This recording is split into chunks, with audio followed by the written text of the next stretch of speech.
Hello guys, Sid വീലറിൻ്റെ പുതിയൊരു എപ്പിസോഡിലേക്ക് എല്ലാവർക്കും സ്വാഗതം. അപ്പോൾ ഗൈസ്, നമ്മളിന്ന് പറയാൻ പോകുന്നത് BS6 പറ്റിയാണ്. അപ്പോൾ പലർക്കും ഉള്ളൊരു ഡൗട്ടാണ്, എന്താണ് BS6 അല്ലെങ്കിൽ ഈ BS6-നകത്ത് BS, അതായത് BS4 എന്ന് കേട്ടിട്ടുണ്ട്, BS3 എന്ന് കേട്ടിട്ടുണ്ട്, BS2 എന്നൊക്കെ കേട്ടിട്ടുണ്ട്. അപ്പോൾ എന്താണ് ഈ BS4, BS6 എന്നൊക്കെ ഉള്ളതാണ് ഈ ഒരു വീഡിയോയ്ക്കകത്ത് പറയാൻ പോകുന്നത്. അതുപോലെ BS6-നകത്ത് വന്നിരിക്കുന്ന പ്രധാനപ്പെട്ട മാറ്റങ്ങൾ, പിന്നെ അതുപോലെ തന്നെ BS1, BS2, BS3, BS4 വന്നു, പിന്നെ BS5 വരെ, അത് BS6 വന്നു. അപ്പോൾ എന്താണ് ഈ BS5 വരാഞ്ഞെന്നുള്ള കാര്യങ്ങളൊക്കെയാണ് ഈ ഒരു വീഡിയോയ്ക്കകത്ത് പറയുന്നത്. അപ്പം അതിന് മുന്നേ നിങ്ങൾ ഈ ചാനൽ ആദ്യമായിട്ട് കാണുന്നവരാണെങ്കിൽ ജസ്റ്റ് ഒന്ന് സബ്സ്ക്രൈബ് ചെയ്തേക്കുക. അപ്പം നിങ്ങൾ എന്നെ ഇൻസ്റ്റാഗ്രാമിൽ ഫോളോ ചെയ്യാത്തവരാണെങ്കിൽ ജസ്റ്റ് ഒന്ന് ഫോളോ ചെയ്തേക്കുക. നമ്മുടെ ചാനലിൻ്റെ പുതിയ വീഡിയോസും കാര്യങ്ങളുടെ അപ്ഡേറ്റ് ഒക്കെ നമ്മുടെ ഇൻസ്റ്റാഗ്രാമിലായിരിക്കും ഇടുന്നത്. അപ്പം ഞാൻ അതിൻ്റെ ലിങ്ക് എൻ്റെ ഡിസ്ക്രിപ്ഷനിൽ കൊടുക്കുന്നുണ്ട്. അപ്പോൾ നേരെ നമുക്ക് വീഡിയോയിലേക്ക് കിടക്കാം. അപ്പോൾ ഗൈസ്, എല്ലാവരും കേട്ടിട്ടുള്ളൊരു സംഭവമാണ് BS6. അതായത് ഇപ്പോൾ പറഞ്ഞ പ്രത്യേകിച്ച് ഈ ബൈക്കുകളിലൊക്കെ കേട്ടിട്ടുള്ളൊരു സംഭവമാണ് BS6 എന്ന്. അപ്പോൾ പുതിയ ഇറങ്ങുന്ന വണ്ടികളെല്ലാം, അതായത് April 1, 2020 തൊട്ടാണ് ഈ BS6 വണ്ടികളൊക്കെ ഇറങ്ങാൻ തുടങ്ങിയത്. അപ്പോൾ BS6 വണ്ടികൾ നോക്കുകയാണെങ്കിൽ അതിന് പൊതുവെ വില കൂടുതലാണ്. BS4 വണ്ടികളെക്കാളും കുറച്ചുകൂടെ വില കൂടുതലാണ്. പിന്നെ എഞ്ചിൻ സൈഡൊക്കെ നോക്കുകയാണെങ്കിൽ കുറച്ചുകൂടെ സ്മൂത്തും കാര്യങ്ങളൊക്കെയാണ്. അതായത് ഗൈസ്, യൂറോപ്പ് യൂണിയൻ നടപ്പിലാക്കിയ യൂറോ പൊല്യൂഷൻ നോംസ് ആണ് BS എന്ന പേരിൽ നമ്മുടെ നാട്ടിൽ, അതായത് ഇന്ത്യയിൽ ഇറങ്ങിയിരിക്കുന്നത്. അതായത് BS എന്ന് പറഞ്ഞു കഴിഞ്ഞാൽ ഭാരത് സ്റ്റേജ് എന്നാണ് പറയുന്നത്. അതായത് നമ്മളിപ്പോൾ അറിയാം 2000 തൊട്ടാണ് ഈ ഒരു BS തുടങ്ങിയത്. അതായത് BS1 2000 തുടങ്ങി.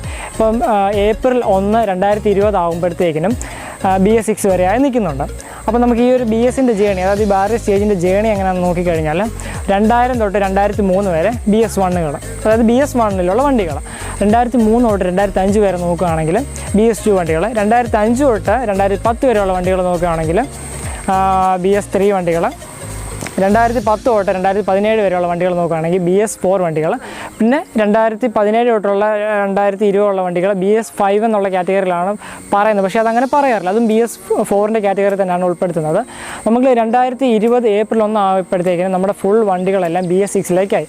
BS6-ലേക്ക് ആയതിൻ്റെ ഗുണമെന്ന് പറഞ്ഞു കഴിഞ്ഞാൽ, മെയിൻ ഗുണമെന്ന് പറഞ്ഞു കഴിഞ്ഞാൽ നമ്മുടെ എൻവയോൺമെൻറ്റിന് തന്നെയാണ്. അതായത് നമ്മുടെ എൻവയോൺമെൻറ്റിൽ ഉണ്ടാകുന്ന പൊല്യൂഷനും കാര്യങ്ങളൊക്കെ ഈ ഒരു BS6-ലേക്ക് വരുമ്പോഴത്തേനും നന്നായിട്ട് കുറയുന്നുണ്ട്. അതായത് നമ്മൾ വണ്ടികളൊക്കെ നോക്കിക്കഴിഞ്ഞാൽ അതിന് ഏറ്റവും വലിയൊരു ഉദാഹരണമാണ് കാറ്റലിറ്റിക് കൺവേർട്ടർ. അപ്പോൾ ഈ കാറ്റലിറ്റിക് കൺവേർട്ടർ എന്താ ചെയ്യുന്നതെന്ന് വെച്ച് കഴിഞ്ഞാൽ, വണ്ടിക്കകത്തുനിന്നുണ്ടാകുന്ന ഹാംഫുൾ ഗ്യാസായ കാർബൺ മോണോക്സൈഡ് അല്ലെങ്കിൽ ഹൈഡ്രോ കാർബൺസ് ഒക്കെ, ഇതൊക്കെ മാരക വിഷാംശങ്ങളുള്ള ഗ്യാസസാണ്. അപ്പോൾ നമുക്ക് അത് ശരീരത്തിനും നമുക്ക് ഒരുപാട് അസുഖങ്ങളുണ്ടാകാനും കാര്യങ്ങളൊക്കെ ഇടയാക്കുന്നുണ്ട്. അപ്പോൾ ഇത് കൺവേർട്ട് ചെയ്തിട്ട് കാർബൺ ഡയോക്സൈഡും വാട്ടറും ആക്കി മാറ്റുന്നുണ്ട്.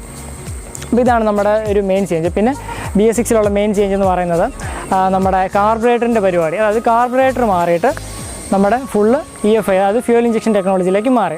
അപ്പോൾ ഇപ്പോൾ BS6-ലുള്ള ഇറങ്ങുന്ന വണ്ടികളെല്ലാം ഫ്യൂൽ ഇഞ്ചക്ഷൻ ടെക്നോളജിയാണ്. അത് കുറച്ചുകൂടെ നമ്മുടെ വണ്ടി എഫിഷ്യൻ്റ് ആക്കും.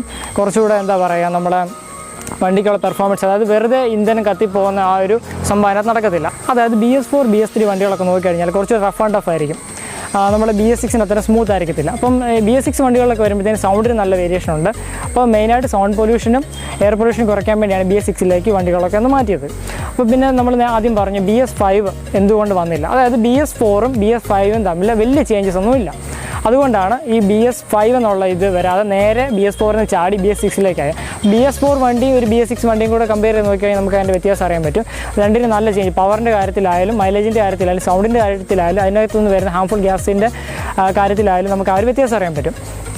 അതുപോലെ നമുക്കറിയാം, നമ്മൾ നേരിടുന്ന ഒരു വലിയ പ്രശ്നമാണ് ആഗോളതാപനം അഥവാ ഗ്ലോബൽ വാർമിംഗ്. അപ്പോൾ ഗ്ലോബൽ വാർമിങ്ങും അതുപോലെ വണ്ടിക്കകത്തുനിന്ന് വരുന്ന ഒരുപാട് ഹാംഫുൾ ഗ്യാസും കാരണം നമുക്ക് ഒരുപാട് അസുഖങ്ങളും പിന്നെ നമുക്ക് പേഴ്സണലായിട്ട് ഒരുപാട് പ്രശ്നങ്ങളും കാര്യങ്ങളൊക്കെ ഉണ്ടാകുന്നു. അപ്പോൾ ഈ BS6 വണ്ടികളൊക്കെ വന്നതോടുകൂടി നമുക്ക് ആ ഒരു കാര്യത്തിലൊക്കെ ഒരുപാട് മാറ്റങ്ങൾ വന്നിട്ടുണ്ട്. അതായത് പൊല്യൂഷൻ്റെ കാര്യത്തിലായാലും നമ്മുടെ സൗണ്ടിൻ്റെ കാര്യത്തിലായാലും. അപ്പം ഒരുപാട് വണ്ടികൾ നോക്കിക്കഴിഞ്ഞാൽ അതിൻ്റെ പവറിന് വ്യത്യാസം കാണാം. അപ്പം അത് എല്ലാ വണ്ടികൾക്കും വ്യത്യാസം വന്നിട്ടില്ല. ഇപ്പം കൂടുതലും ചില മാനുഫാക്ചേഴ്സ് നോക്കിക്കഴിഞ്ഞാൽ പവർ ഡ്രോപ്പ് വന്നിട്ടുണ്ട്. ചിലതിന് പവറിന് 1-2 bhp ഒക്കെ കൂടിയിട്ടുണ്ട്. ചിലതിന് സൗണ്ടിന് വേരിയേഷൻ വന്നിട്ടുണ്ട്, ഒക്കെയുണ്ട്.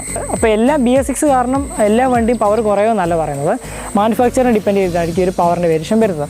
അപ്പോൾ ഇത്രയും കാര്യങ്ങളൊക്കെ ഉള്ളൂ നമ്മുടെ ഈ ഒരു BS6 അല്ലെങ്കിൽ BS4, BS3, ഈ ഒരു BS എന്ന് പറയുന്ന ഒരു സംഭവത്തെക്കുറിച്ച് എനിക്ക് പറയാനുള്ളത്. അപ്പോൾ നിങ്ങൾക്ക് ഈ ഒരു വീഡിയോ ഹെൽപ്ഫുൾ ആവുമെന്ന് ഞാൻ വിചാരിക്കുന്നു. നിങ്ങൾക്ക് ഈ വീഡിയോ ഇഷ്ടമായെങ്കിൽ ലൈക്ക് ചെയ്യാം, നിങ്ങൾക്ക് ഇഷ്ടമായില്ലെങ്കിൽ ഡിസ്ലൈക്ക് ചെയ്യാം. നിങ്ങൾക്ക് എന്തെങ്കിലും അഭിപ്രായങ്ങളോ കാര്യങ്ങളോ പറയാനുണ്ടെങ്കിൽ കമൻറ്റ് ചെയ്യാം. ഞാൻ ആദ്യം പറഞ്ഞ പോലെ നിങ്ങൾ ഈ ചാനൽ ആദ്യമായിട്ട് കാണുകയാണെങ്കിൽ സബ്സ്ക്രൈബ് ചെയ്യുക. Signing off from Sid wheeler.